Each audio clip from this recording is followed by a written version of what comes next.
So Peter, cheers for joining us today. No game to look at last week, so how was the sort of training, missing that sort of Friday and Saturday? Well, it was a bit difficult for us because we didn't know on the Friday while we were training, whether it's going to be a match day the next day or weekend off. So we weren't sure whether it was going to be a really hard day.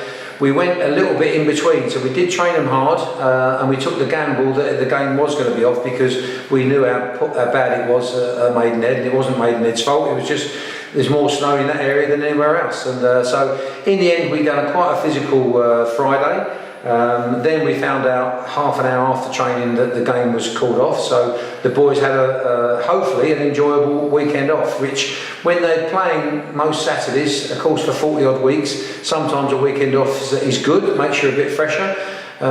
We then come in on Monday morning, and I've got to say they trained absolutely magnificently. So we've had a very good week's training.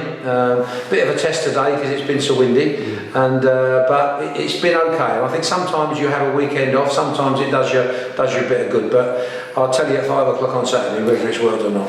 And with the extra week off, it's given a chance for some players who may not have been up to scratch on the Saturday, such as I think Balanta missed out the week before. It gives him an extra sort of week to sort of get fit again and get sharp. Yeah. Balanta was, as far as we were concerned, Balanta was down to play, but it might have been a touch early. Hopefully he's going to be okay. But a lot of other players, as I say, I think there's ones that might have had slight niggles, which then again had the weekend off now. Had a very good week this week, so all should be up for selection. And as we heard sort of from that injury update we had last week, it seems to be like the squad's. There doesn't seem to be any sort of major injuries at the moment, so you've got a very good selection to pick from, so you must be having a headache going into Saturday. Yeah, not easy because I know myself, I know I'm much older now, but I still have memories of being a player, and you don't want to be left out of the team, and you want to train Monday to Friday, knowing that the end product is a match day, and when you don't get that match day, it gets very frustrating. So that's why I've said in my programme notes before that we've had too many players. We did have 28 at one time, now down to 27. It's probably a bit too many, but I still would prefer to have those problems than rather have too many injuries. That it's an easy selection. And talking of the squad, in January we saw players like Wilkinson and Alex McQueen sign on. We're sort of building that strong foundation of like holding players here for next season and who knows for the future. Yeah, there's players here that joined.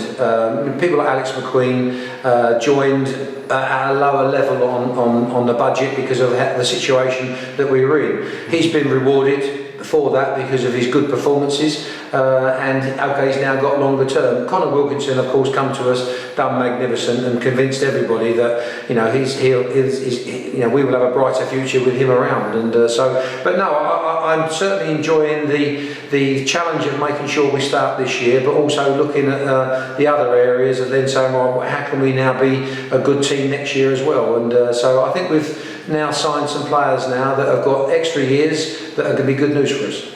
And then next up, we travel up to North Wales to visit Wrexham, a team that this week's lost a manager, gained a manager. Can't believe our luck. And seems to be every time we play there's something like that. But again, take it game by game and see where we go from there. Yeah, they're a good team. It's a great place to go and play, Wrexham. I think it's a great stadium and a lot of history there. And so we're looking forward to it. We know that they're probably going to have a new manager in charge, and so I imagine the players will want to show him what they're capable of, which I think we might be a touch unlucky. But it's a shame for Graham Barrow as well, because I think he's a real good fellow. He's as grey as me. It just shows you that he's got some good history.